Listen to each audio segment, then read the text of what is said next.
So I'm going to just quickly ask each of the panelists to introduce themselves, job title, and maybe an interesting fact about themselves that's not very clear on their LinkedIn.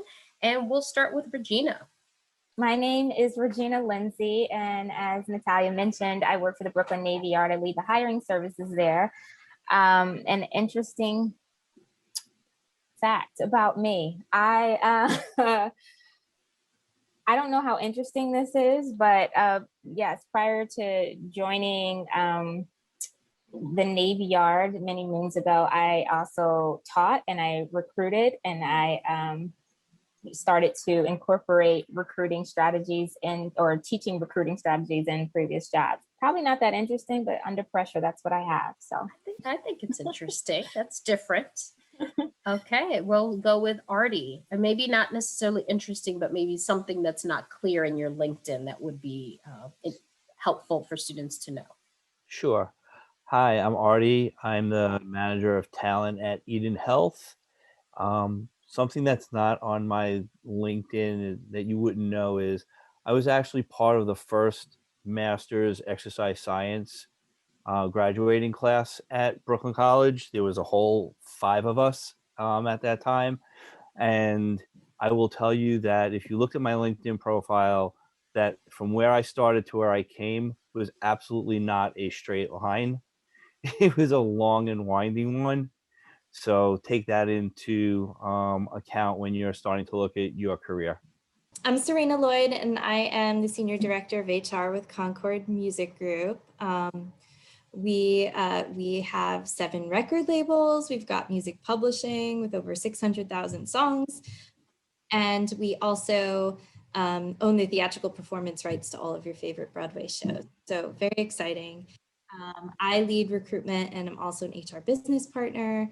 And something about me that's not on my LinkedIn, I mean, I love to help students. Like, I think I love to give people jobs. I love to help students. So, yep.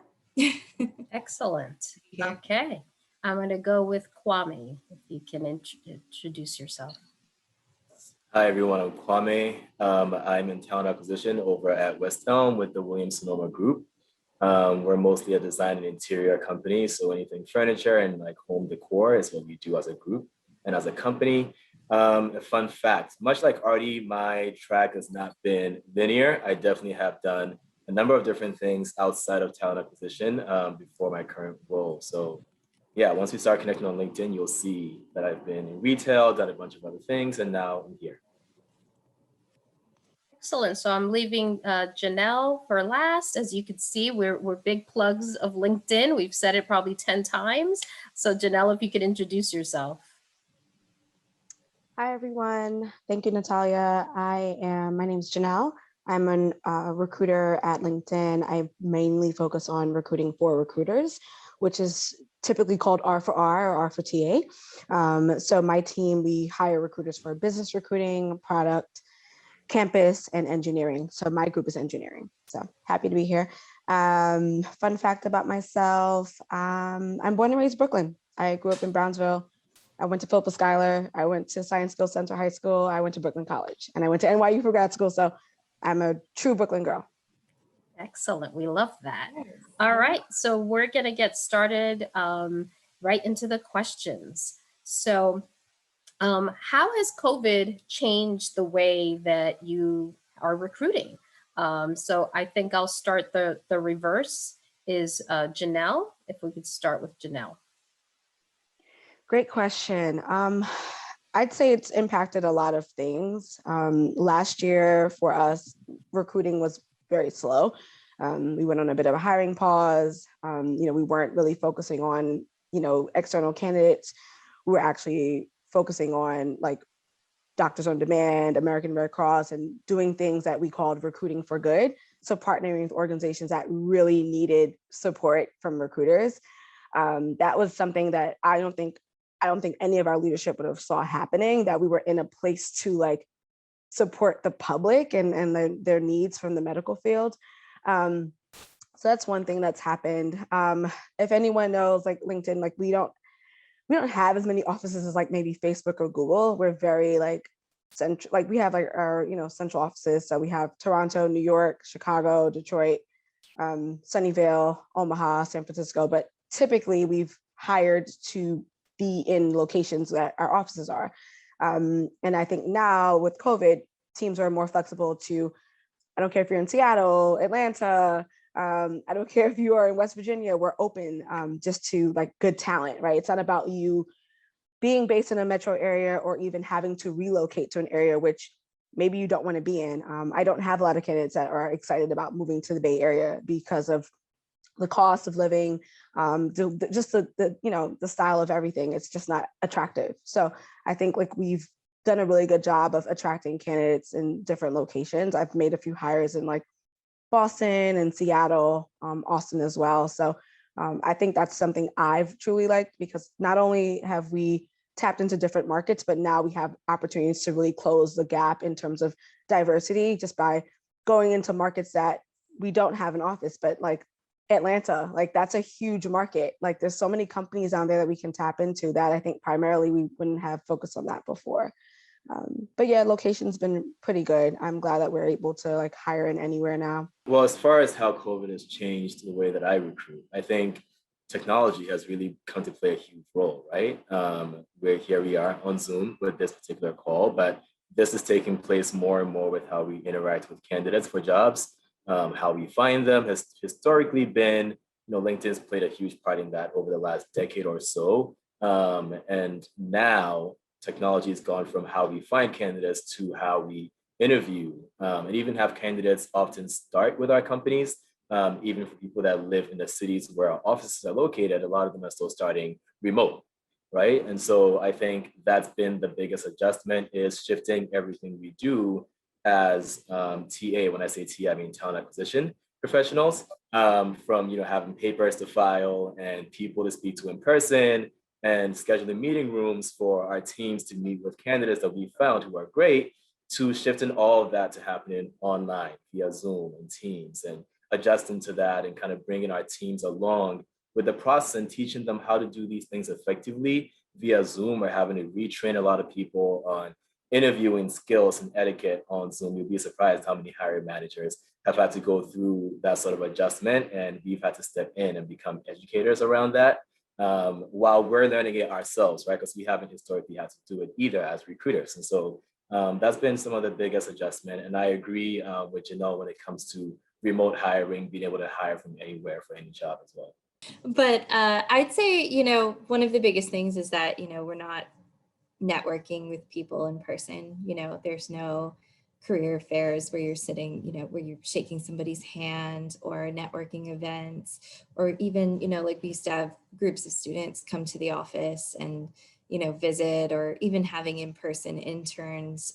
We've all switched to remote. So kind of that remote environment of now everything's virtual. We're talking through video, we're talking, through voice, and, you don't get that kind of like personal connection. So I think that that's the biggest thing.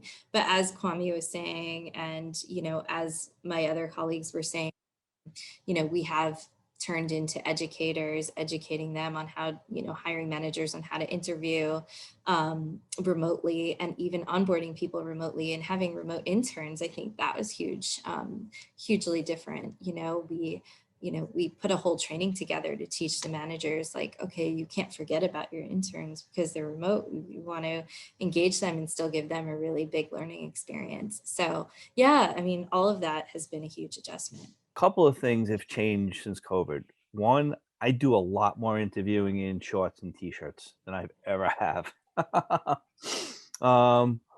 But like a lot of us, things slowed down so much. I was like, okay, so what do I do to professionally grow and to tap into being able to help others? Like a lot of us here, we all like trying to help students and make a difference, and that's why we're here. So I started developing more relationships with heads of talent in the startup world and building my network, and then passing candidates back and forth with these individuals. That is one way that I've liked to help. Also, I liked working with students and talking to them while they're interviewing that this is different.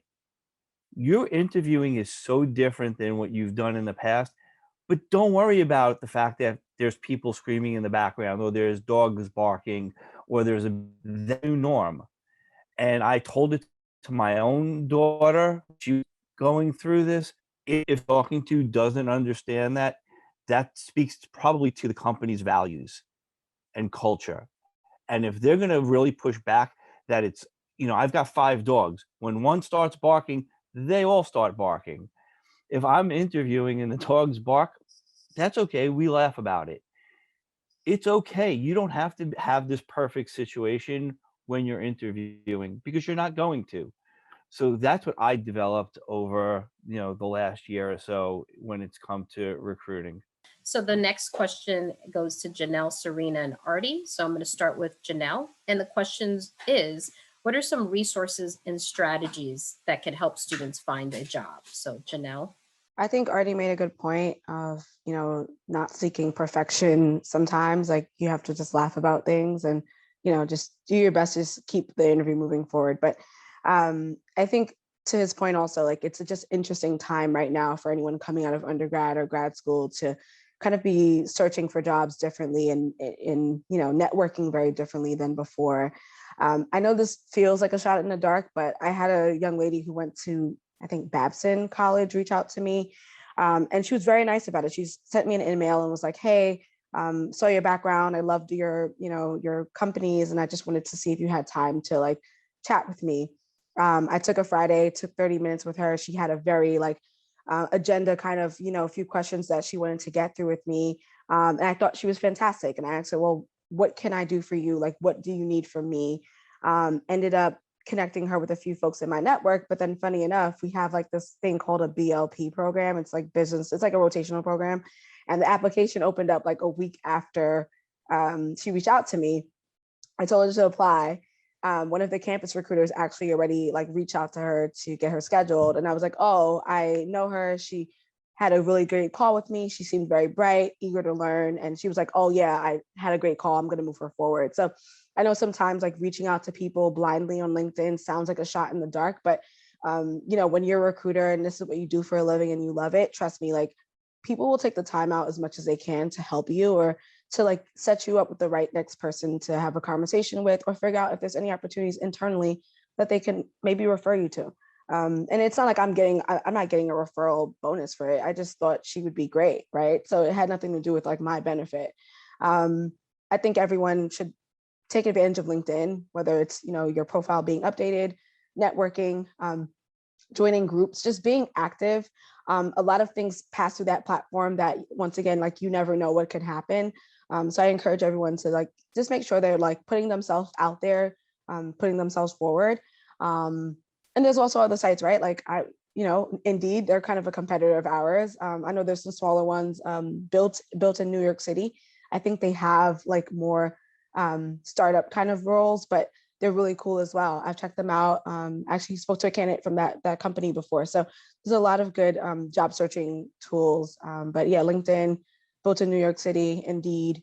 And yeah, I just say, just network, just shoot things in the dark. You never know what can happen. Just put yourself out there. The worst someone can tell you is no. That's it. I agree with Janelle about, LinkedIn and networking. Another thing that I've done in my past is, if you're interviewing for a position and let's say you don't get it, that's okay. Like, that's not a dead end. I think there's a good opportunity there to kind of say, well, thank you so much for interviewing me. If there's any opportunities in the future, I'd love to be considered. Is it okay if I connect with you on LinkedIn? And, I've had that situation actually in the past where I interviewed for a position. It wasn't the right fit at the right time. And I connected with her on LinkedIn. And a couple of years later, I did have the experience. And when I reached out to her again, there was a position open and it was like a 3-day process. I ended up getting the job and I worked at a global PR agency, Ketchum, under the Omnicom umbrella for 3 years. You know, so yeah, I mean, you never know. I think just building your network. So if you've been in internships with other students, if you have any jobs, like even if you work in a restaurant or a retail store or whatever it is, connect with everyone, you know, if they're on LinkedIn. I mean, sometimes they're not, but if they are, connect with them on LinkedIn and just stay in touch. And I think that the bigger your network can get, the more opportunities. And also early on in my career, I took a sales training. I was working for a health insurance company. And one of the things that I took away from the sales training is to have like a group of brand champions in your court. So even if they're not necessarily giving you a job or doing anything specific for you, the fact that they believe in you and are willing to help you like just get better in your career or offer encouragement, I think it's good to have like this little group of people that really believe in you in your court. So, you know, building those types of relationships and mentorship connections are important as well. I really like how you talked about, you know, building the connections now, because I've been at the Career Center 17 years. It's shocking to say that. And I find that students think they can only connect with experienced people. But like Serena, for example, interned with us, right? You know, 15 years ago, and look where she is now, right? So, you know, staying connected with your classmates because they will move on into other positions. And also, obviously, we should always be kind because you never know when you do interact or reconnect with someone that maybe, you know, if you were rude in the class, now you want their help, well, they may not be willing to help you. So, Yeah. so that's a great point. And Artie, anything to add to what they mentioned? They make great points, and there is no magic bullet. But taking jobs that you may not necessarily be your first job that you ultimately want, go in and temp and see what else is out there. If you're still in school, do another internship. Again, like Serena and Janelle said, it's about building this personal brand and building this network, but doing it also professionally. I've coined this phrase. I've done a number of these panels with Natalia, and she could tell you, be professionally assertive. So if you're going to connect with somebody on LinkedIn, don't just say, hey, can you get me a job? I mean, listen, none of us can get anybody jobs. The best we could do is try to get you an interview, and then it's up to you to get through the process. But it's okay to, you know, like Janelle said, she had people reach out to her saying, I really found your, you know, background interesting. I'd love to chat. A lot of us in this field will take time to talk to you, but there's a way of going about it. And then just being professional about that at first ask is what you need to just make sure you're doing when you're reaching out to us. 100%. And that's, I mean, if you're part of the Career Center, and I know we have guests from other CUNYs, if you're a current student, you know, use the Career Center to run by that email before you reach out.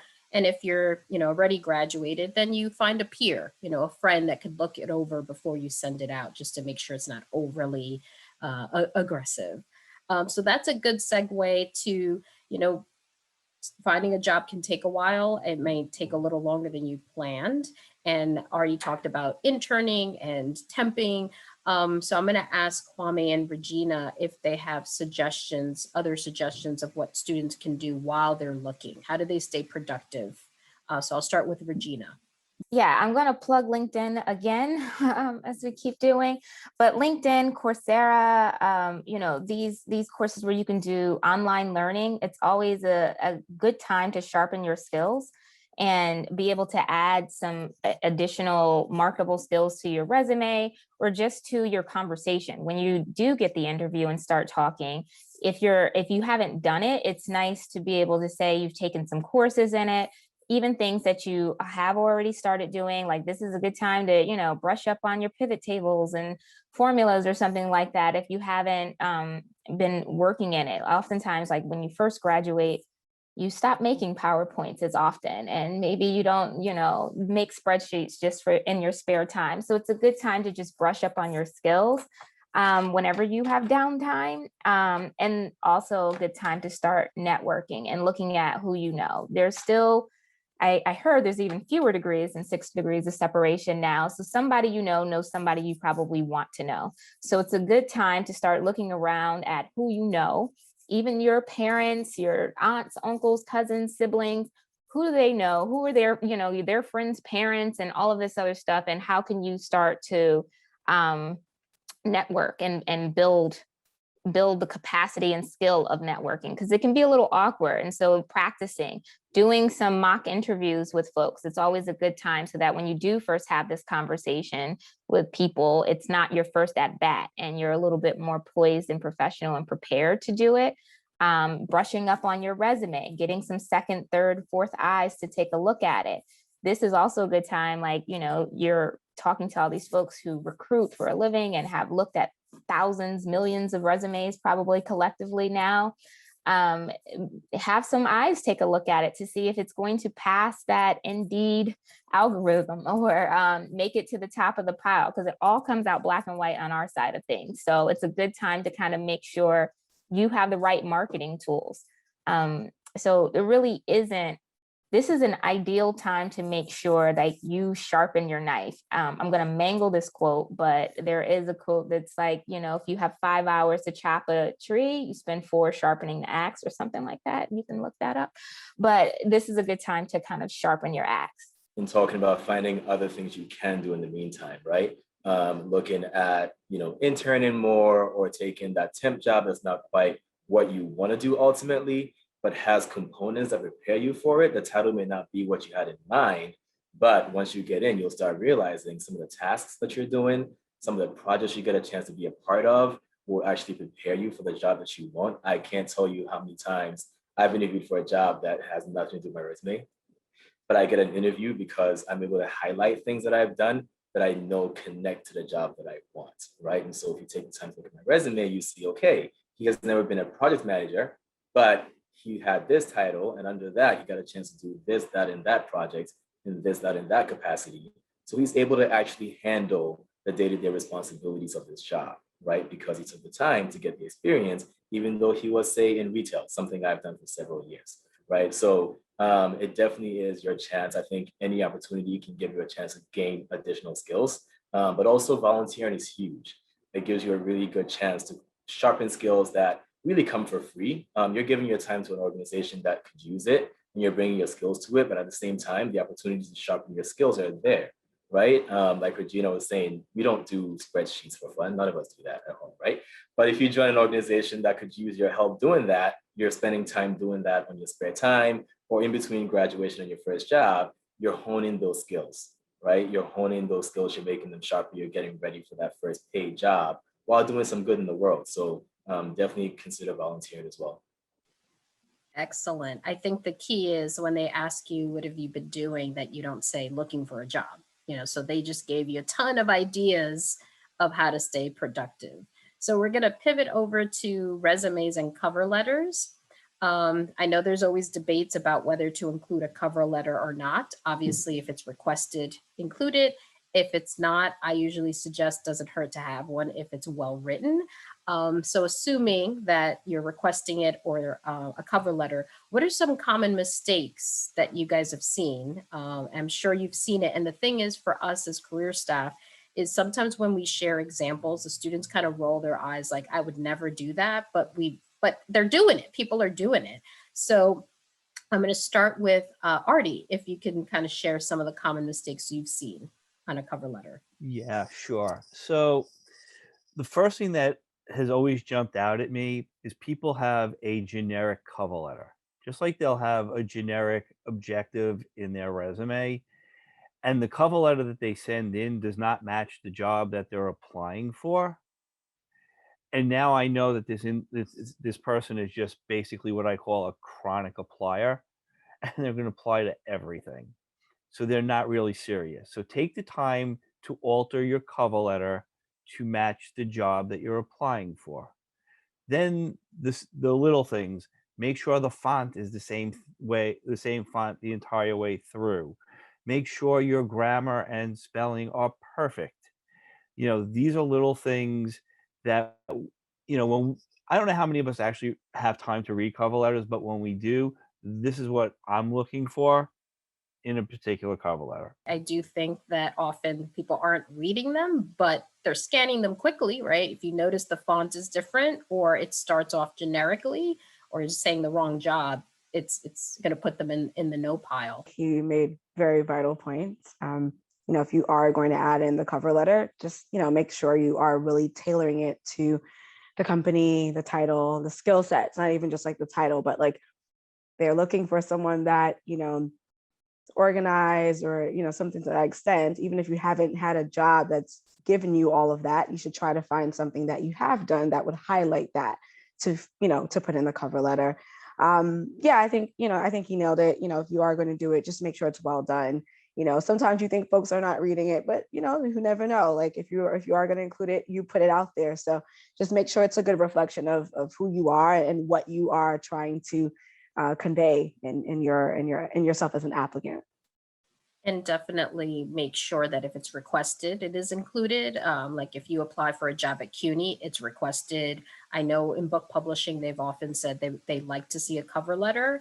So if you're not sure, that's where asking your network, how important is that cover letter for that company? So that's why using that inside scoop can be helpful when you're not sure. So moving on to resumes, kind of similarly, what are some mistakes that you've seen on a resume that, again, might seem like there's no way that happened, but it happens enough that that's an issue? I'm going to start with Kwame. Spelling mistakes aside, I think we all know we should proofread everything that we put out there, especially professionally and with school. We've done enough schooling amongst all of us here that we know this. But you'd be surprised how many people go into the job market and are sending out resumes with spelling mistakes all over the place that they didn't catch, or grammatical mistakes that they just didn't, think are there. Your sentencing in your bullets on your resume can be different from a traditional sentence in the sense that often people write, did X, Y, Z. I think it always helps to be more an active voice when you're writing those sentences out, right? So in charge of managing X amount of people to accomplish XYZ tasks, right? Try to speak more in an active voice. That's not a mistake, but it's more of a tip, I guess. But often people will bounce between speaking in one tense and another tense. If you pick a tense, stick to the tense. So if we're speaking in an active voice, make it active all the way through. I don't want to read under one job that you were managing this, now you're doing that. Are you still in that job or not? Because now you're speaking as if that job is a past tense, but it's also a current tense. Which one are we talking about, right? So keep your tense consistent, make your sentences as succinct, that means like short and direct and clear as possible, and avoid repeating the job title in your bullet points, please, because that just becomes lazy for a recruiter. If I'm reading the job title that I posted online on your resume just as I posted it, I feel like you just picked it up offline, put it on your resume to try to make yourself stand out and that you didn't actually do that job, right? Or if your job title that's on your resume is repeated in what you did, right? If your job title is salesperson, I don't know, men's suiting, and your bullet pointing starts with sold men's suits. Very obvious, right? In your job title. You don't need to read it again. What was some of the more constructive things that you did in that job that will make you stand out? Because I read your first 3 bullets and I decide, I'm sorry, but I don't have a lot of time, like Artie said, to read every resume. So I read your first 2-3 bullets and I decide, are you worth contacting? Are you worth reading more about? Are you worth speaking to, right? So that first 2 to 3 bullets, pack it with anything you think is impressive of what you've done, not just things that repeat your job title or whatever catchwords you think are going to catch my eye from the job that I posted. Focus on accomplishments, because everyone applying hopefully meets the minimum qualification. So now you're trying to differentiate yourself amongst everybody else that is applying with similar experience. Serena. Oh, good. I'm glad you called on me. So I would say fluffy language. Like sometimes in resumes, you'll see, I'm a great multitasker, seasoned professional, like fluffy language that doesn't mean anything. So I think, you know, when I'm looking at a resume, I want to actually see like what you did and what was the impact of what you did. So even if it's just, and I think I'm getting ahead of myself with the next question, but I think even if it's just a group project or, you know, a leadership position that you had in your fraternity or sorority or, you know, extracurricular activity, or, you know, even if you worked in a retail store or in a restaurant, you know, what is it about it that you did and what did you do that, you know, made an impact, right? So I think kind of piggybacking on Kwame's, you know, statement is just like, what did you actually do?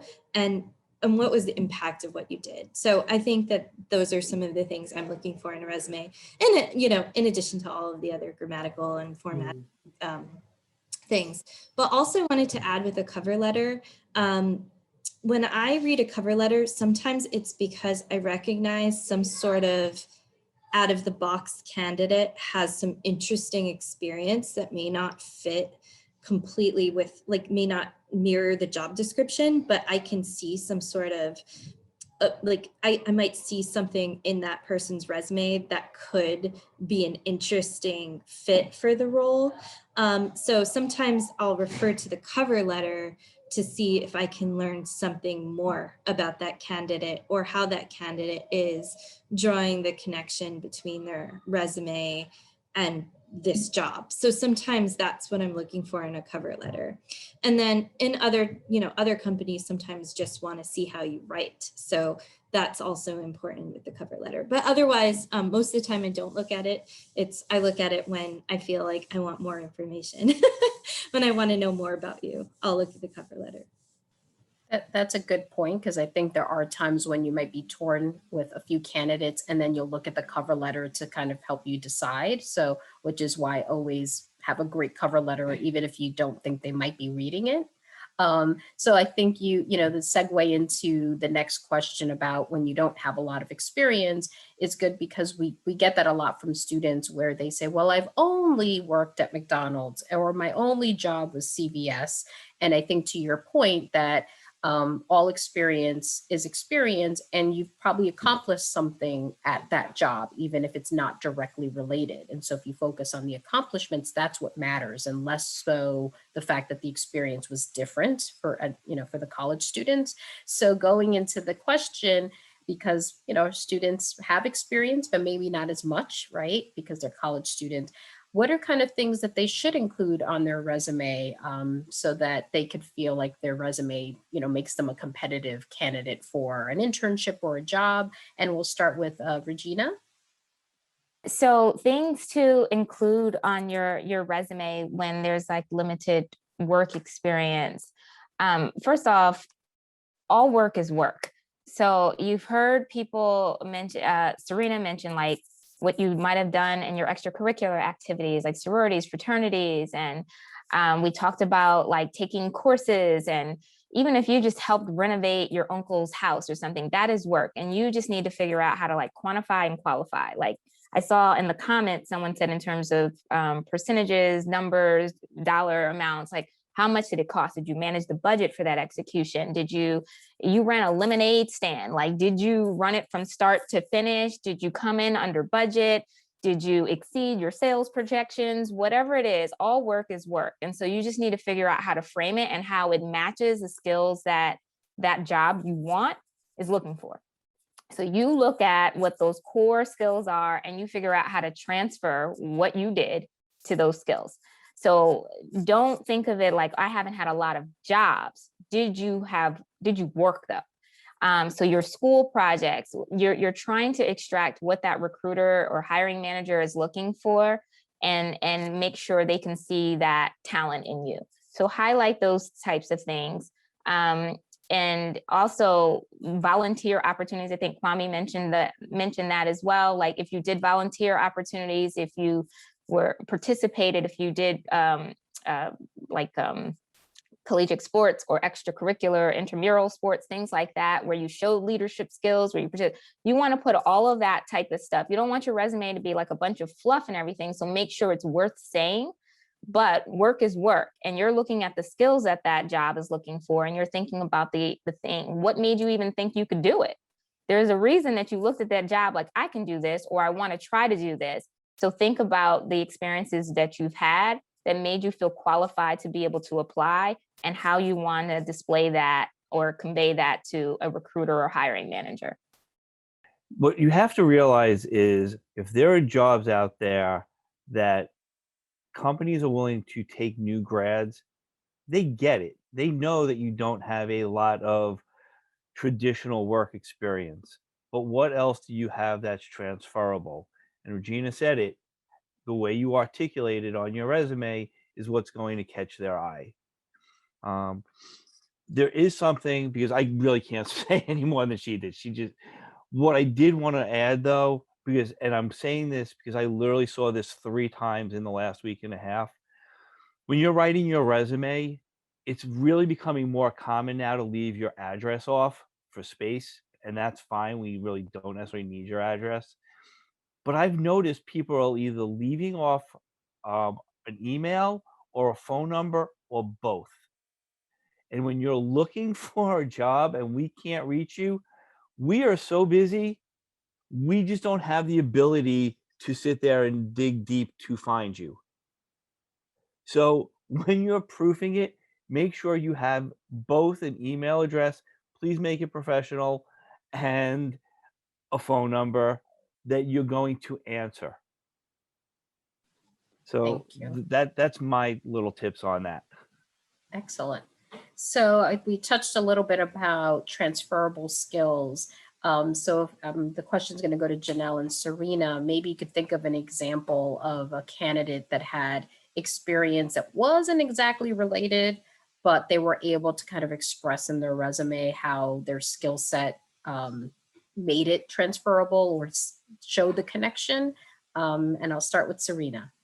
I understand at this level, you worked in retail or restaurants, or, kind of had those frontline roles, but I think that you can really leverage that a lot. So I think any position within an organization at any level has a really big component of customer service. So like in my role, I have internal clients, I have external clients. My internal clients are all of our employees, our managers, our department heads, our senior leadership team.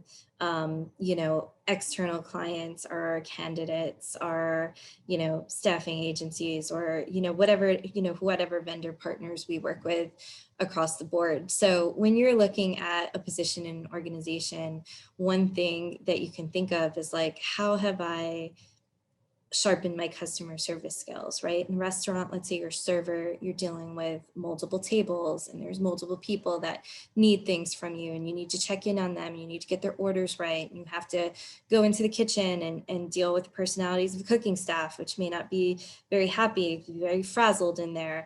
And, you have to kind of approach all of your client groups, right, in this restaurant with customer service, with diplomacy, with tact, all of these things. So I think realizing like what sort of skills am I bringing to the table when I'm applying for position, or, when you're going into the interview, I always say, read through all of the bullets of the job description and think about each one and how it relates to the experiences you have had. So maybe, like I said, maybe you haven't worked in an office, but this is a generation that has been on the computer since birth, so you might say, well, I'm really strong with Excel, like I really know PowerPoint, had to do all of these presentations for my classes to show that you have the office skills, right? The customer service skills. I worked in this restaurant. So I think there's a lot of ways that you can really show those transferable skills. Regina was saying about, read each bullet point, figure out what they're asking for. Another thing is sometimes you might read a job description and it's very analytical. They want you to be working with spreadsheets. They want you analyzing metrics. When have I done that? Have I managed a social media account for my cousin's t-shirt company? Maybe I have, and maybe I've looked at those social media and metrics and analytics, and maybe there's a way to leverage that experience in that role. Sometimes when you're looking at like an analytical position, for example, they don't want to see necessarily that you were a videographer at everybody's wedding. They might automatically assume, oh, this person wants to be creative. So kind of pinpointing the experiences and not lying, you know, always telling the truth, but bringing out your unique experiences for each job that you're applying for. So if it's an analytical role, they want to see, like, do you know pivot tables? Have you done VLOOKUPs? Like, they want to know if you have looked at any type of analytics, you know, what analytical skills you have. Or if it's a creative role, they want to know that you've done things that are creative and maybe don't care as much about the analytical things. So kind of finding a way to bring prominence to the skills that you have that are relatable to the job. I just want to +1 to that, but I think a few things I thought of, it might sound like so small, but for example, I worked at Macy's and one of my groups was special events, and I tend to always have a lot of like coordinator roles opening in that team. Maybe you didn't do special events on a large scale at a company like Macy's, but you know, you've done things around your college and your groups on campus, things like that. And also it's special events.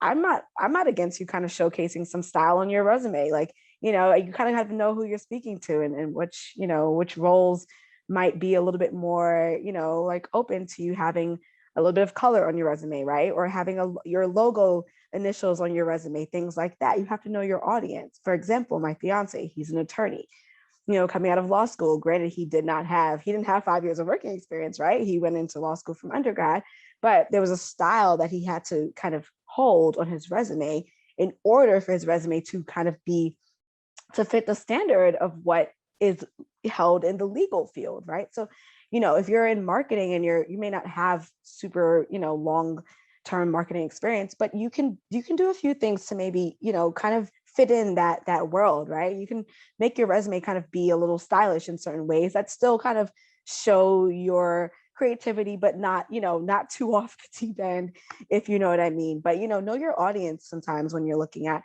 how you can make your resume stand out in that way, even if you don't have all the experience. It's something small and minor, but a few tweaks could make your resume stand out a little bit more.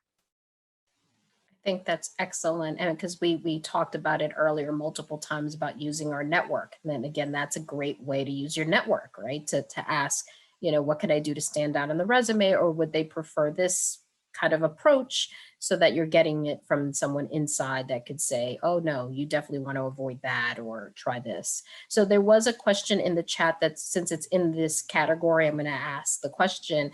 What are your thoughts and recommendations? Are you seeing a lot of video resumes? Do you suggest them? And I'll just take whoever feels like they can answer that question. Video resumes. I'm not seeing a lot of video resumes. I think it may be something specific to an industry. Maybe if you're like in the tech field or certain applying for roles within like a video and photo studio space, it may be like what Janelle was saying, tailoring to your audience, right? So a video resume may be common in those spaces, but you definitely want to have a paper resume, even if you're sending a video one, to back it up.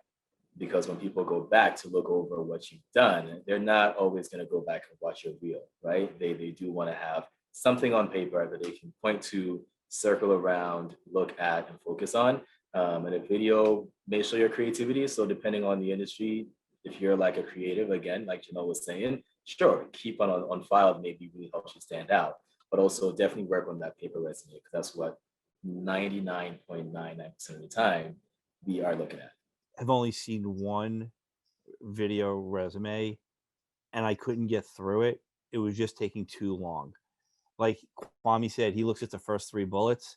When you got a video resume, it just takes too long. And again, some industries may require it. I'm recruit mostly in clinical. I can't use it in my world.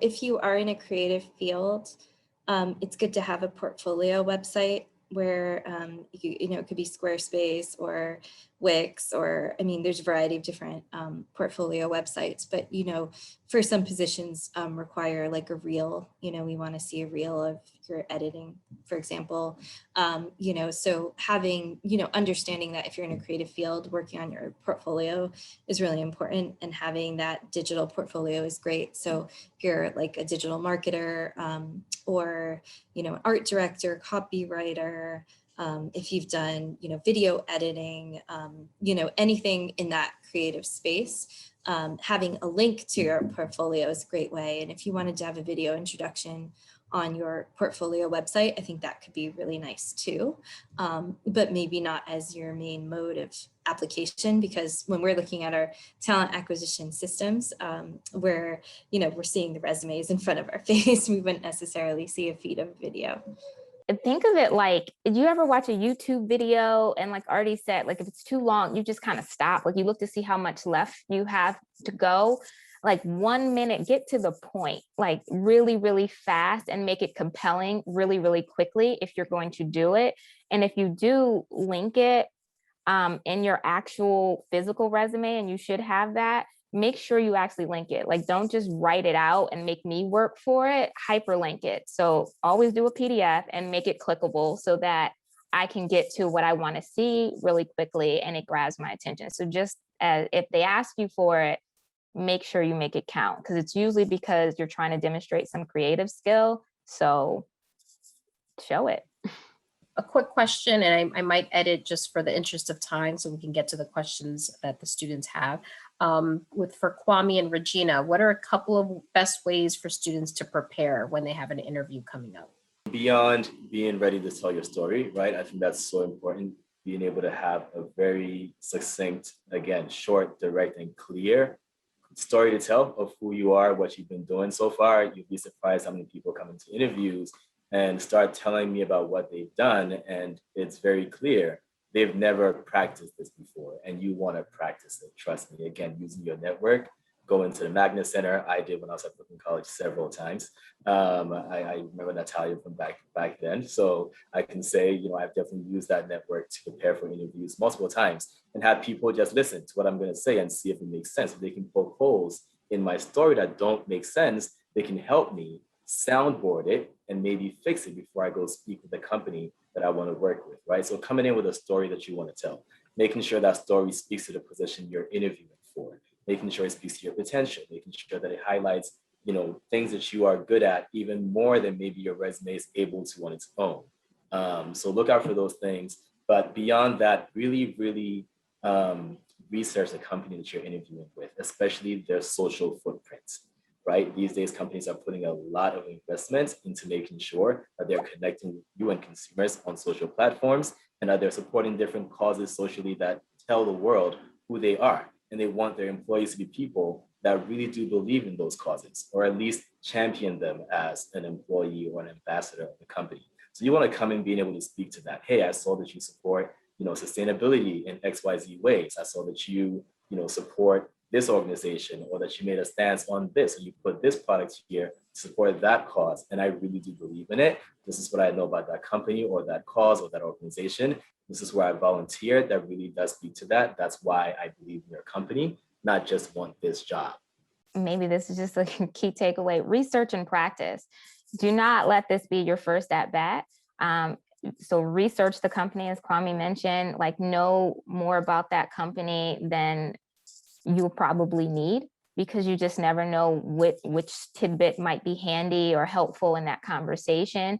Know, you know, if you can, who your hiring managers are, or what they're, you know, anything you think might be helpful.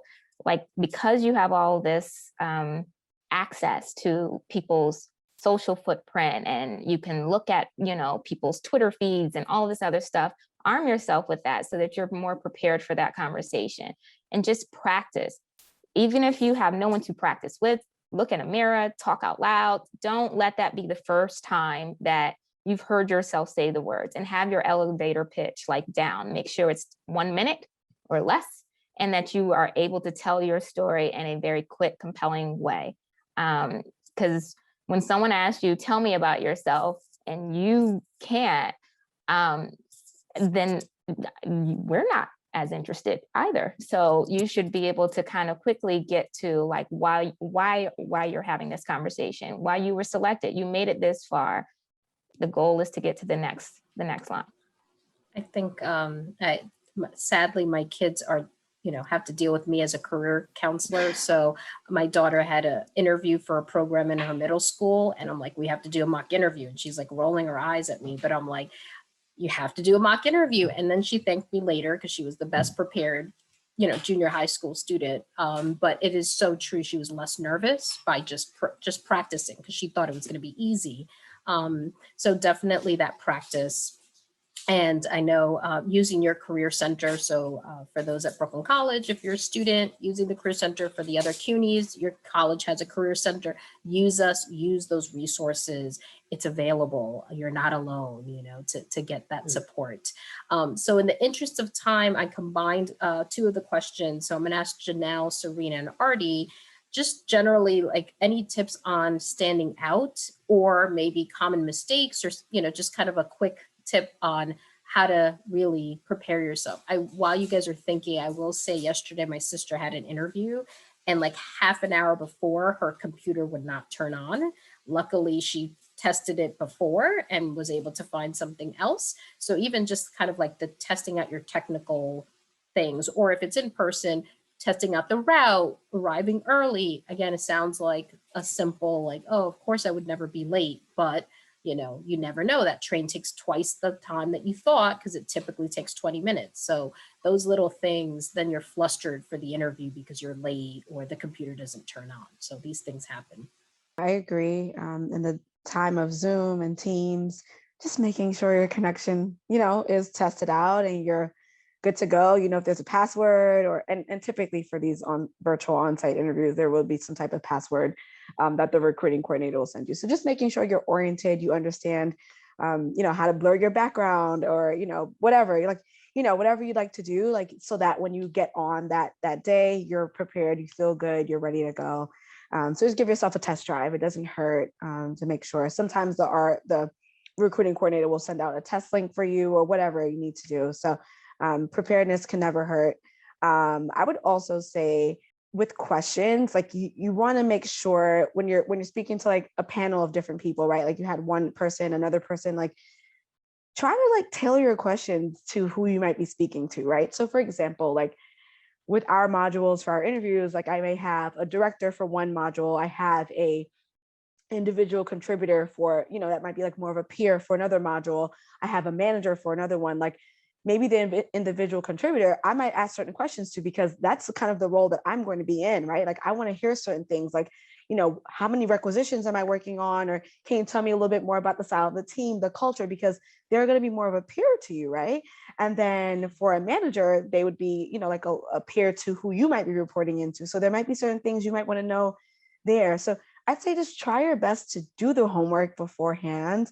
Look at someone's LinkedIn. For example, a lot of my managers and above, they've been at LinkedIn for 7-8 years. A lot of them have been individual contributors, recruiters themselves, and now grown into people managers. So there's things that they've seen throughout their career and changes and all that good stuff that they're happy to give you context, right? So, but, doing the homework and learning about them in advance as much as you can, right? Without being like, obviously like intrusive, right? Like, but go on their LinkedIns and look at them and see their career growths and just see how you can tie in certain questions that will make you stand out and make you look like you care, right? You showed up, right? And you want to show up the best way you want to, right? So just making sure your questions are something you'd be proud to, like, you're proud to ask, right? You're not just like recycling questions. You're doing your best to tailor the questions to who you're speaking to, how this can relate to you getting the role or potentially working there. Thinking about what questions you're going to ask, because sometimes interviewers will be like, do you have any questions for me? Do you have any questions? I'll keep asking that over and over again.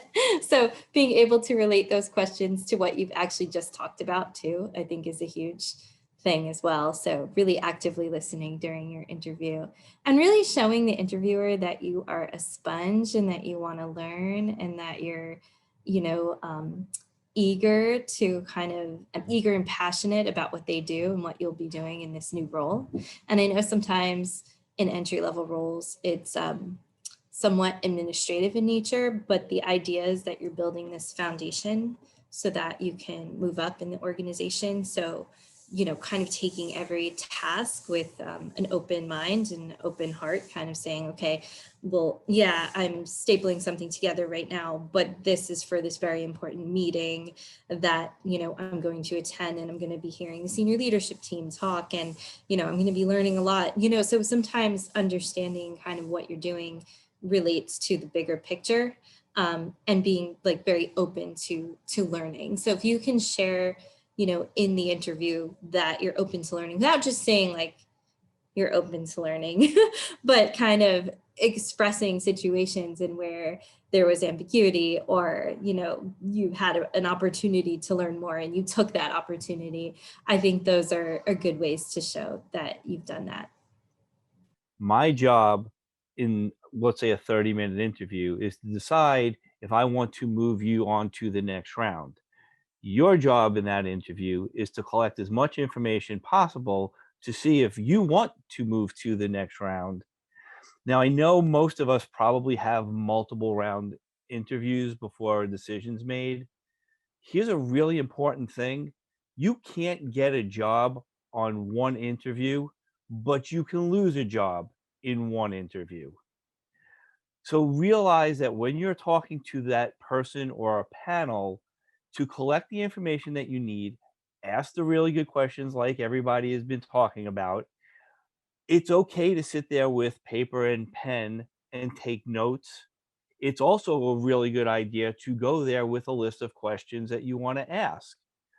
Because I can tell you in a 30-minute conversation, you shouldn't have all the information that you need to decide if this is going to be the right position for you.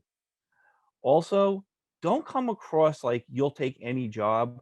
Desperation does not look good on an interview, and we will not hire for desperation. Since we did talk about asking really great questions, I'm going to throw it to anybody. If you can give an example of a great question or a bad question that you got asked. Really good questions are, at least for me lately, are about the company culture and the values. And does it align with my personal values? So asking each individual what they think makes a good culture and what their culture is like, because you want to see if you fit in with that or not. Culture and value aligning is really, really important in the market now, both for candidates and businesses.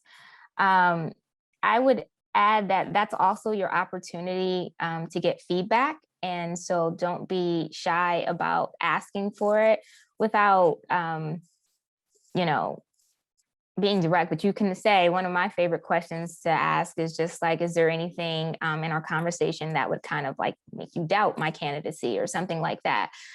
Because it's a good opportunity. Feedback is a gift. And so if you can get it, all interviews are great practice. So if someone can say, well, you didn't seem very, you know, prepared for this conversation, or actually, I don't really think I know your experience and so, it gives you an opportunity to clarify and add something. And it may not be a deal breaker, but it could be a tiebreaker. So it's an opportunity for you to get that. And if you can't use it in that conversation, you can take that with you to the next conversation of like, well, your background was really distracting or whatever it is going on. You can take that. And like Artie said, you can't always control, and Natalia mentioned as well, like all the things that could go left, but it could help you prepare for the next conversation. Like, I won't make that mistake again. Or even in that conversation, sway the interviewer or the hiring manager or whoever it is to take a second look. Also, I would say, yes, it's good to have questions prepared, but I also think, I said this before, you know, you want to be actively listening and ask questions that are relevant to the conversation you just had. So, you know, sometimes a candidate could ask a question that's like out of left field that had nothing to do with what we were talking about, or maybe we covered it already. So you don't want to ask a question just for the sake of asking a question. I think you want to ask a question that shows curiosity, and, you know, that shows that you're actively participating in the conversation. So you hear my kids in the background, but yeah, so those are some of the things. And I think just being really self-aware too, like, you know, before you go onto the interview, really think about like, what do I know about myself? You know, what have I really done here? What, you know, I think that's a lifelong pursuit. And I could say when I was definitely like college age, I wasn't as self-aware. I didn't know as much about myself. So I can say if you can start building some sort of emotional intelligence and, you know, self-awareness, that's a huge skill. And you'll find that talking about yourself becomes easier once you've done that a little bit. So I hope that's helpful. As far as a great question to ask in interviews, I mean, I echo everything that's been said, but also I think another thing that could really help you keep the conversation going in the interview is to ask about the team and where, if, especially if you talk to a manager, where they're trying to take the team, right? I love to hear people ask questions like, 5 years from now, where do you see this team going into, right? And then, or asking questions like, what are some of the biggest opportunities that you see on the team now? Right? It's okay. It's okay to ask about things that maybe the team feels they're lacking because you're interviewing them as much as they are interviewing you. And that also gives you an added opportunity to say, oh, great. Well, I have XYZ skill that I think could help us get there. So I really do hope I get a chance to join your team, right? So now you're furthering the conversation. You're showing them that you're interested beyond just passing this interview. You're thinking ahead at when I'm on the team, what am I going to bring? When I'm on the team, what is there that I can improve? What is there that I can be as a team member, you know, bring forward and make things better here? So those are little things, they're not tricks, but little ways to show your interest beyond just like passing that one interview, I think. The point is that it's questions based on your research, not that you don't know anything about the company, but that you're going deeper based on the research and your interest. So I think the students sometimes think that, like, I shouldn't have any questions. I did my research. Anna asks, she sometimes finds recruiters will call her and mention duties that were not listed in the job description. Is this normal? And I'll add maybe how does someone handle that if it's not quite what they thought it was going to be? I saw that question, and I think Artie mentioned like this is a conversation. So that's almost a good thing. If I have questions that were not in the job description, I'm more interested now in you as like a candidate, as a person. Maybe I'm envisioning you as being part of this team and I want to further the conversation. So the job description can be like a guide and a base, you know, but we've all had a job description in some capacity, and it doesn't encompass every aspect of the job. There's going to be other things that come up. And if you get a glimpse into that, that's an opportunity for you to distinguish yourself as the candidate to do that job. You have to remember the job is posted because the company or organization needs to solve a problem, and you are supposed to be coming in as the problem solver. So that's an opportunity for you to just kind of advance the conversation and hopefully, you know, advance your candidacy. So if we put everything on a job description, it would be 4 pages. People don't read the job descriptions we put up now, and those are already trimmed out. I can also tell you, coming from the startup world, that the only thing that's consistent in the startup world is change. So just because we put together a job description, there's going to be a lot more that is going to be expected of the individuals. And that is just like Regina said, it's a conversation starter, because if there are other things that you may need to do, you may not want to do it, and that's fine. That role just may not be for you, and better to find out early in the process than when you get an offer. Okay, I think that ties in well with the next question, which is if recruiters think that you'd be a better fit for a different position, should you be flexible, or is it okay to only interview for the position I want? I do that. So, you know, a lot of times I'll see a resume come through and I think, oh, well, that person's skills fit into a different role. Then I might reach out to the candidate and say, hey, I have this other position for you. If you're really like hell bent on that one position, there might be candidates with stronger skills for that role. And that maybe will give you a lesser chance of getting that role when the recruiter's actually thinking that you could be a really good add to another role, I think you should be open to it, because you never know, that could really play on your skills. A lot of what we're doing is matchmaking and fitting the puzzle pieces together. And so, you know, I'll see resumes all the time that I think, oh, that person may not be what the manager is looking for that position, but they might be really great for this other role. So yeah, you should definitely be open to it.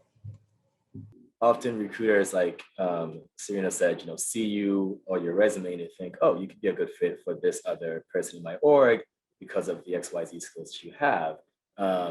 That gives you another chance to ask questions. Why are they pitching you this other job during the interview when you thought you were interviewing for this job, right? And if you think that it's not exactly what you want to do, I think we've all gone over this at one point during this chat about starting one place and ended up somewhere else. We've all talked about either doing it or you trying to be more open to that, right? Because you gain skills no matter what job you have. Every job is a job and it teaches you something. So ask more questions. Ask about why the recruiter or the manager thinks this other role is a better fit for you. Does that help you get to this role you're interviewing for? Does it help you eventually get on this path, right? I think it's important for us, especially when you're starting out, straight out of college. I think it's very important for us to forget titles. Put titles aside. Look for experience. It's very important right now. These are your formative years. You want to get as much experience as possible, build as much skill as possible, connect with as many people that can help your career down the line as possible. So you don't want to burn any bridges out there and be like, well, no, I'm not interested. I don't want to be a coordinator. I applied to be your senior, blah, blah, blah, blah, blah, right? Don't ever do that in an interview. Be open, show openness, show curiosity. Use that as a chance to further the conversation. You never know. They may tell you, well, actually at our organization, this coordinator title actually means that you're managing XYZ projects. And I think, yeah, if you prove yourself for a year in that, we can certainly talk about this role again. And I think you have a much better chance getting back on this path if you take this for at least the next 12 months and do really well with it. You never know. And every company is very different. So ask questions. Excellent. The next question, is there a particular way one should reach out to recruiters using LinkedIn or email? So is there a preference?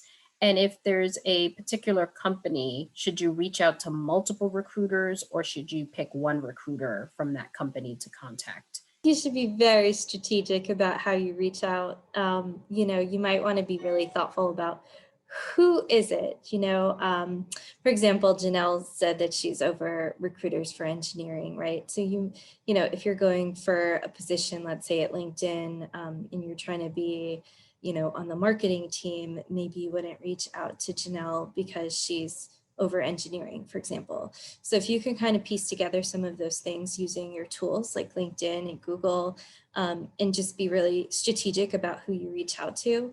I've worked in companies where, you know, randomly you'll have a candidate that reaches out to everyone, CEO, like, you know, and they're kind of tone deaf in their approach. So you really want to be very thoughtful. And, you know, if you're going to be reaching out to somebody in a high position, then, you know, you want to make sure that you really are very well matched for that role. So those are things that you want to be thinking about when you reach out. So for example, campus recruiters, right? They get a lot of interest because these are all internship opportunities or early grad opportunities. I would say most campus teams are fairly large. I would probably avoid not reaching out to everybody on the campus team, right? Like you want to be a little intentional, like Serena said, and just mindful of reading the room. You know, if you've sent 10 emails out to campus recruiters on the same team, it's like, they're going to talk. They're all going to say, oh, did you get that email? Did you get that email from this person? And you just want your candidacy to come across the best way you can. And you just want to show up the right way. So just try to be as intentional as you can with trying to figure out who's the right person, or, you know, or if you reach out to someone like, hey, I'm not sure if you're the right person, you know, but if you could, you know, like just acknowledging like, okay, you may not be the right person, but you might work with someone. Could you help me? Like things like that. I think when people phrase it that way, I'm like, okay, they try. They realize I'm probably not it, but they at least acknowledge that, you know, I understand you may not be the right person, but I'm asking for a bit of help.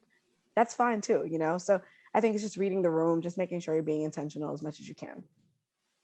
Excellent. So now we have a question about when you have a gap in your resume because of, changing career paths or, whatever the circumstances.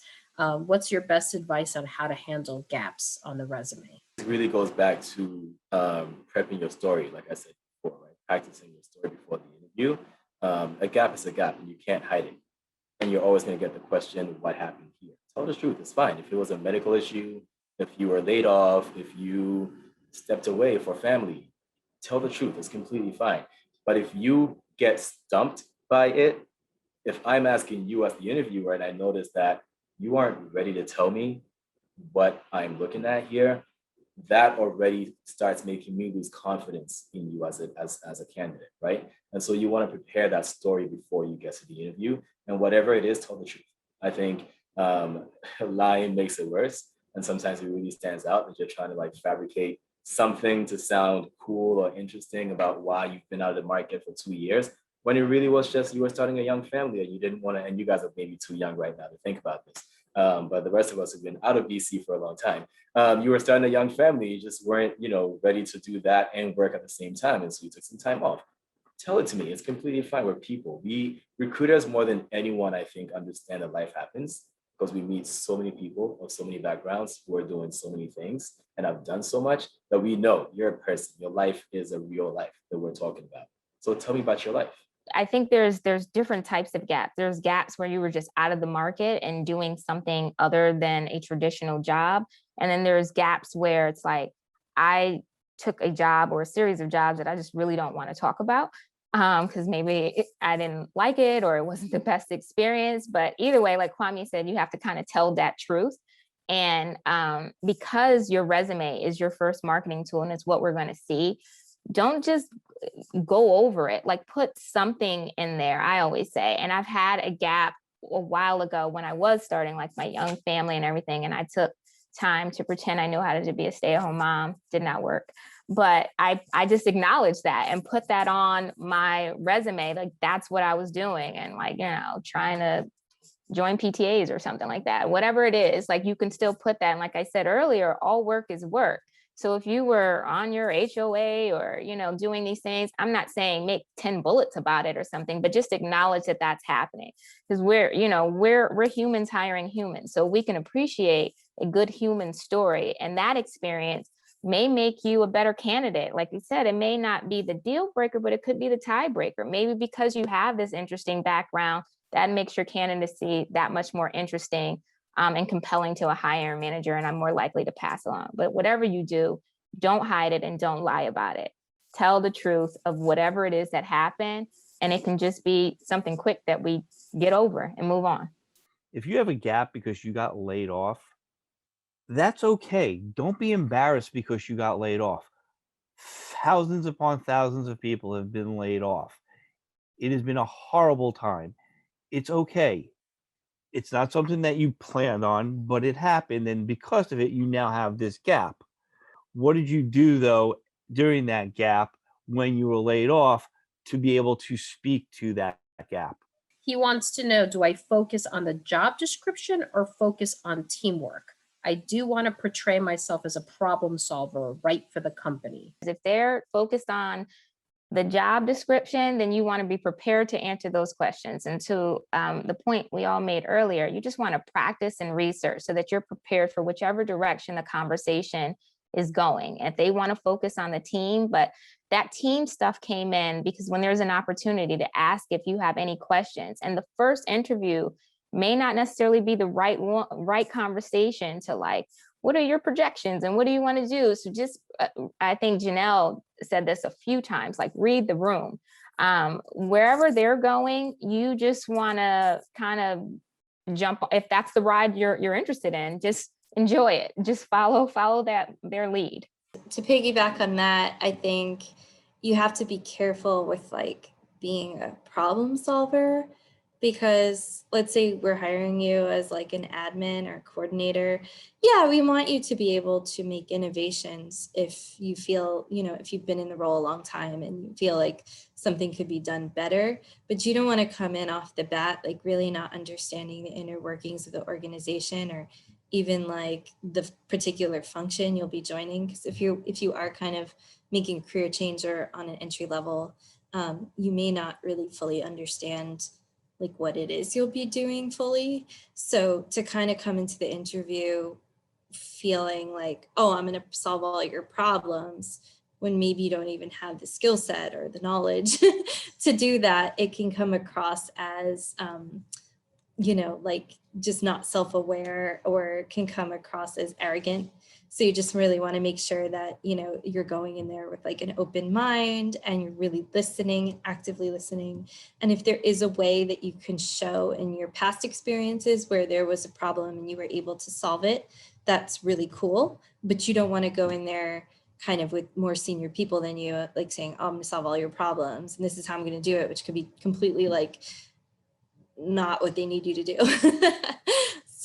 So there's a question about whether, how do you guys basically feel if you get cold emails saying, I'm interested in your organization, even though there's nothing posted, and they send their cover letter and their resume? Do you thumbs up, thumbs down? Yeah, if you're recognizing in your email that there's no positions open, you're just really interested in the company, you might want to put something in your note like, hey, I realize there's no positions open. I'm really interested. Here's my skill set, A, B, C, D. This is what I could do. Please keep me in mind for any openings you think my skill set would be a good fit for. And you can say something like that. And I'm never opposed to seeing great candidates, right? So if you're sending me a resume, always when I have a position open, I always think about like, who have I met? Who have I talked to? Who might be a good, I'm always kind of juggling that in the back of my head. So if you send me a resume and it's just really thoughtfully done, the thoughtful note, and you're kind of just saying, hey, I'm really, really interested in Concord, and I'm really interested in the music industry, and these are my skills, and this is how I can add value, then that's going to go really far. But if you're just kind of saying, hey, I don't have any experience, but I want to be VP of A&R. And, I might say, well, okay, I'm just going to ignore that email, So sometimes, you just want to be in any communication with an organization, you're going to want to be really strategic and thoughtful about how you present yourself. That's just how it has to be. And, you really have to give it some thought, run it by people who are more senior than you, run it by your peers, by Natalia at the Magner Center. She's got a lot of really great experience and value to add. So yeah, I mean, definitely, I'm always happy for resumes. So you can send them to me, but just be thoughtful about how you do it. Yeah, I will add, because probably at least on average once a week, I get an email from a student that says, do you know of any jobs in finance? And that's literally what it says. So obviously I'm in the job of helping, but in my head, I'm thinking, oh, so now I have to find the job for you. So I think being a little specific, like instead of just music industry or Concord, like what division, like, give them a little bit of focus so that it's not like they said before, I'll work anywhere at Concord. It's like, that's not true. Because once I tell you there's a job in the cafeteria, you're gonna be like, well, not that job, So just, be flexible, but also show that you've done your research and you have maybe a specific area that interests you. Okay, so I see a question about what's the best way to transition from one field to another. So I'm gonna guess that they mean on the resume if they're going into one field, but their experience is related to something else. I feel like we touched upon it a little bit, but maybe if folks can elaborate on how do you talk about that on your resume to give yourself a shot. From one field to another, if that's what you're looking to do, from one career to another is never easy. But like we've talked about earlier, what transferable skills did you gain from the first career that you can use into the second career? And are you being self-aware and realistic in the job that you're looking for? Meaning, if you are a manager level in career A, and now you want the same level or above in career B, where is the self-awareness and where do you have that skill set to be able to make that transition? So you need to be able to be willing to maybe step down or take a half a step back to take a step forward. And I can speak out of experience because I've done that twice.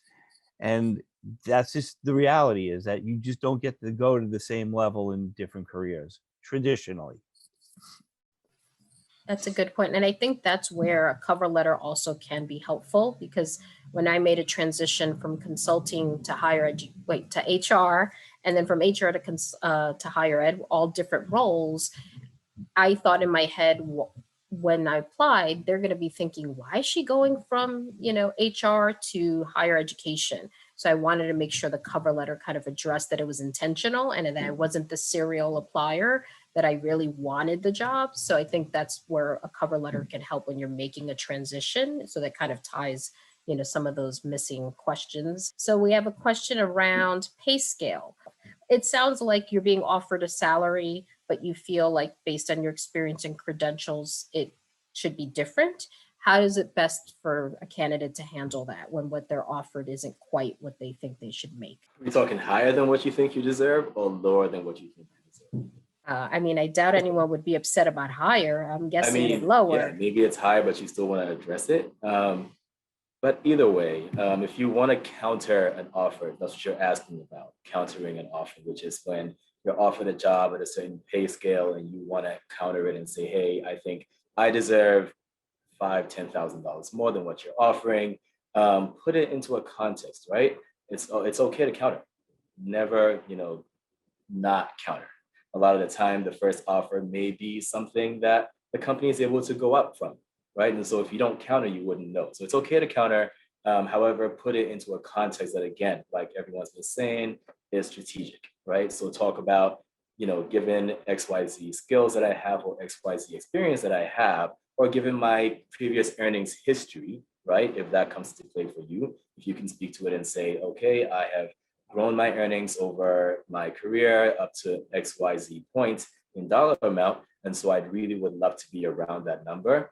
However, I'm open to discussing further. If that's something that we're able to do, then the potential employer can say, okay, this job is $65,000 on a budget, but this candidate, we think it's really worth it. And just disclose at the very end that they've been earning 75 plus for the last 5 years, right? Okay, so maybe let's try to make an adjustment. Where can we go up? Or can we offer them something else like more paid time off or something that's an incentive to help balance out the fact that we can't afford that dollar amount? Or can we say, okay, come in a year from now or 6 months from now, we'll revisit this number and maybe increase it. So you want to give them options when you counter. You don't want to just say, that's not a good number for me. Arms crossed. What else can you do? You never want to do that because employers will let you walk. However, if you put it into a context of construction, saying, this is who I am, this is why I deserve more, or this is why I should earn more, what can we do? Then you put the ball back in their court and allow them to kind of come up with something creative. If you're working now and you get no benefits, and this comes with a really robust benefit package that is a pretty nominal contributory portion, okay, what's the net on there of you paying for your own benefits? Are you getting time off at your current job that you may not now? Does this job offer an opportunity to get a bonus? It's not just about the actual number. I can tell you, working in a number of startups now, a lot of startups have a one job, one comp philosophy when you walk in the door. So everybody makes the same and there's no negotiating. And I've actually changed my pitch to tell people what the salary and the philosophy of the comp is on the first call. Because I don't want to go through everything and then think you're going to get to negotiate with me and I can't negotiate. So you need to understand what you want in the entire package. Is it just the actual number? Like, hey, I need $65,000 to live and they're offering me 55. Okay, that's different than if you need $10,000 more. Can't guarantee you're going to get it. Maybe they give you a sign-on bonus. There are other things like Kwame said, but look at the whole package and what you have now and what the opportunities in that company will be for you in 6 months, a year, 2 years. In the first conversation, I always say, it's illegal to ask like what somebody was making. So you want to ask, what are you looking for? What are your salary expectations? And usually at that point, I adjust expectations based on where they're falling. So if somebody tells me you know, I'm looking for 20K more than the job, I might say, well, this is our budget. And, you know, would you accept if all, you know, if all things aligned at this budget? And, you know, sometimes they might have to think about it, or sometimes they were just reaching for the stars with their expectations, right? And so they might say, oh yes. So if we've talked about salary and, you know, you kind of said you were okay with the number, and we get through the whole interview process, and then at the end you're asking for 20K more, it's like, well, I've put all my cards on the table. Like, I've told you already what it pays, and I've talked up our benefits, and I've given you all of the, like, I've told you everything. So at this point, it's like, we kind of went through this interview process. Now you've wasted, you know, the manager's time, you've wasted your own time. When, you know, I was just being very transparent and honest with you about what the budget was. So, you know, just kind of using tact. So if they've already told you what the budget is and you were kind of like cool with going through the interview process, then you may not want to ask for an extra 20K at the end, because it's not going to really go anywhere, and it's going to make you look like, well, what? We've already talked about it. So sometimes you just want to use like real tact. Now, there are some companies that won't talk about salary until they get to the offer stage. And at that point, who knows, you know, you could have totally wasted your time. There's just no way to know. And I think at that point, you can use a different strategy, like kind of, I think what Kwame was saying about how you can leave it in their court about how they can be creative to get to where you want to be, or potentially it's just a non-starter. So yeah, I think that if you can talk to the recruiter early on and just kind of figure out what that compensation package looks like, so that you are kind of going into this with the most knowledge and the most tact at the end of it, is a good strategy. The only two things I would want to add is like research to make sure that what you want is realistic for the work and the role that you'll be doing. So, you know, Google, Glassdoor, all these other whatever, you know, analytics that can kind of tell you what that job title on average makes in this market. Because if you're looking at the Bay Area and comparing it to what someone may make, that number could change. So just make sure that you're looking for the right number for the role, and the work that you'll be doing and what you'll be contributing. And the other thing is, and I think Kwame and Artie hit on this, but at this point, probably everyone, what experience would you be gaining in the role? And is that trade-off worth it for you? Because I'm not saying take anything. And Kwame said already, like, always, you know, negotiate your ask or your non-negotiables, right? But if you're gaining experience that you really want, and you know, you're getting a decent package, what is it you can do? Like, are there growth opportunities? Maybe that's the time to ask some follow-up questions or something, because there may be some trade-offs where like the juice is worth the squeeze a little bit. It might be worth taking that job to get your foot in the door, to get their brand on your resume and to align all of those good things. It may be worth it. And then you can look at, you know, in a year or so, what your next right move is in that organization or outside of it. As Janelle says, read the room. So for example, in CUNY, like the salary ranges are the salary ranges and they're public. So as much as they may love you, they cannot go above a certain salary range. So asking for 20,000 more, it will make you look clueless. So read the room and knowing that. And then I think also what Artie said, obviously, as we get older, we look for different things. But you know, time off, like for me, I took a pay cut when I came to Brooklyn College 17 years ago, but I was also working less hours. You know, it was 35 hours versus 40 hours, and 5 weeks vacation versus 2 weeks vacation, and holidays, and really looking at the whole package, like insurance and retirement contributions and all those things that we don't think about when we're about to graduate. But a lot of that can balance off possibly a lower salary or commute. You know, you might have less of a commute by taking this job offer. And these are just things, because all of us, I think, are older and some of us have kids that we think about now when we're going to make a decision.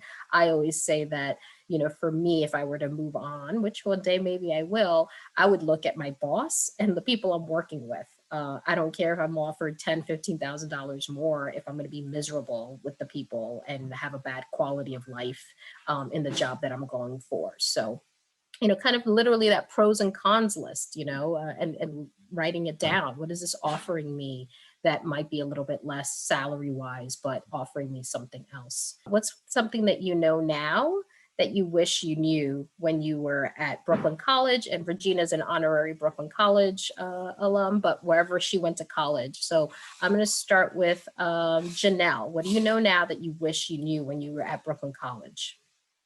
Oh my gosh, so many things. It's 10 years ago for me, actually. Wow.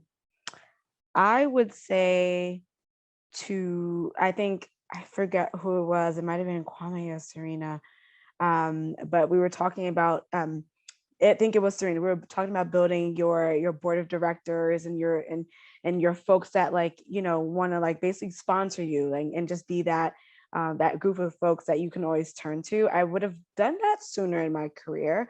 I don't think that was like something that was like not trendy, but like, we were all very focused on like, I need a mentor, I need a mentor, I need a mentor, instead of just like thinking of people that like just care about you and just want you to succeed, or like leveraging the network within your classmates and things. I think you also mentioned that, Serena, but I would have done that better in the younger years. I think I'm better at that now that I've been in the corporate world and I've been through experiences and I've got a chance to work with different folks. But I would have understood the importance of building the connections with my classmates, building that sponsorship, board of directors a little bit earlier, instead of just focusing on, I want a mentor, I want a mentor.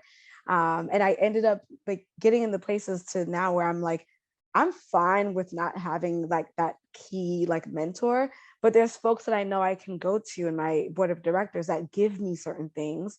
And then now in turn, I give it back to someone that reaches out to me on LinkedIn or someone that's within my network, right? So it's like paying it forward.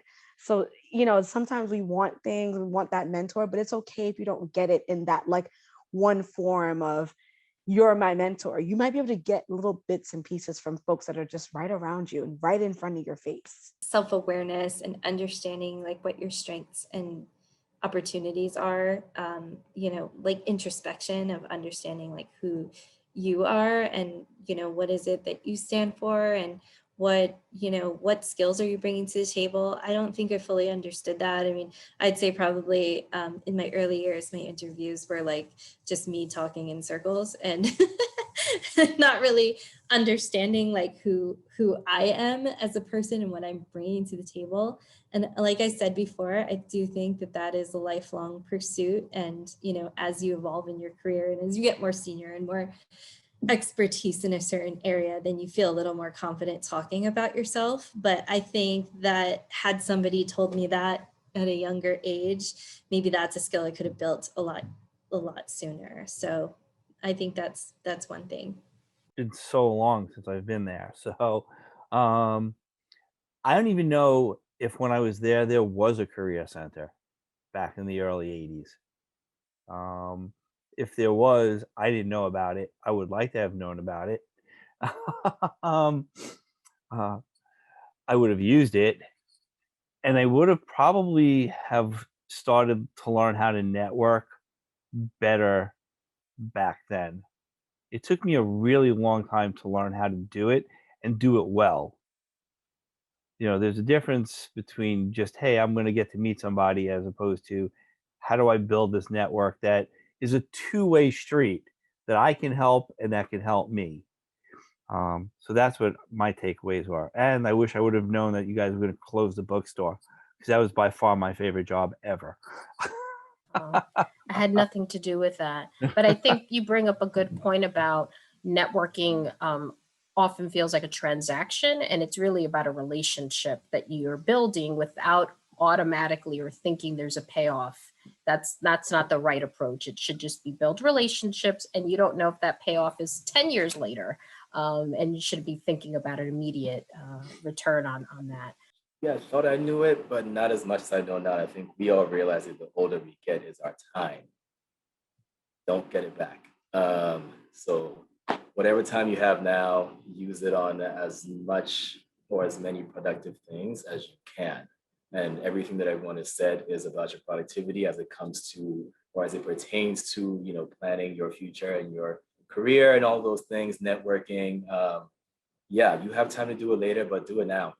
Do it all right now. Whatever resources are available to you, the Magna Center, your classmates, who do they know, your internships, who are you meeting? Sometimes we have candidates that we ask for references and they go, well, I'm just starting out, so I have no one that can give me a reference. And I go, has no one been acquainted with your work ever? Because you have about 3 internships listed here. So what happened to all those people you met, right? That was your network. That was your opportunity to build your network, start building a network, your classroom projects, the people you did them with, right? Those are people that are acquainted with your work. So your time, I think, is the most valuable thing always, but especially when you're in college. What are you using it for, and how are you harnessing those resources for later? There are 3 things that I didn't know that I wish I did, or 3 key things, is a ton. But one is what pretty much everyone has said about building your network. Like, I didn't really understand the power of a network, and that a network, it's like a web. It's what it sounds like. Like, there are people who know people who know people, and you were just trying to make sure that your brand is reflected in all the relationships that's consistent. The other thing I would say is that you should stay a student. You should keep sharpening, the knife, the axe, whatever that is, but you should stay a student. You should stay curious about whatever field that you're going into, whatever job you're doing. You should keep trying to learn new skills. Things become antiquated really, really quickly. As you heard everyone talk about earlier in the conversation, how much they had to pivot, how they do their work at the start of this and all of that. And it's whatever normal is, it's not going to look the way it did before. So you should stay curious and stay a student. And then lastly, it all adds up. You've heard us talk about, I think the best people, leaders, workforce development folks, people who think about how to build teams, have had a myriad of experiences, and it all kind of plays into whatever you ultimately do. Getting to know people at that cashier job you had back then, the movie theater ticket seller, whatever, all of that stuff somehow adds up. And you kind of see like consistency in who you've been throughout that, and you'll learn to leverage that. So take it all, like count it all joy, take it all in stride, and use all of that experience as just that, as experience. Maybe you are now a customer service expert because you've been a beast in retail. Retail is hard. So like use all of that stuff in your journey. So I wish I knew that, because sometimes things can feel like a waste of time and you don't know that that actually is the thing that got you the next right move. Success really is defined by you. And what I mean about that is I think there's a lot of pressure often to compare yourself to other people. Like, I'm not making enough, or my friend has a better title. And I just hope for everyone that you have your choices, that you're in control of your destiny, whatever that is, and that you choose where you are versus being kind of stuck. This is where I'm ended up and I don't have a choice to be anywhere else. But not that there's one measure of success, that you're successful only if you've done this or reached this level. It's really up to you. I mean, for me, having time with my family, quality time, meant slowing down my career progression, but I feel fulfilled because it was a choice I made to pick a career that would allow me to do that. And for others, it's something else, and that's all okay. So I want to thank all of you for your time. This is, it's always better when they hear it directly from you guys. So thank you again to everybody. And I know I'll see you guys again because you're all familiar to me. So thanks for your time. Make sure to check out the My Career tab on the BC Navigator app, where you can track your career progress based on the amount of credits you've earned, stay updated on upcoming events from the Magner Center, and watch our videos for insight and advice on your career field.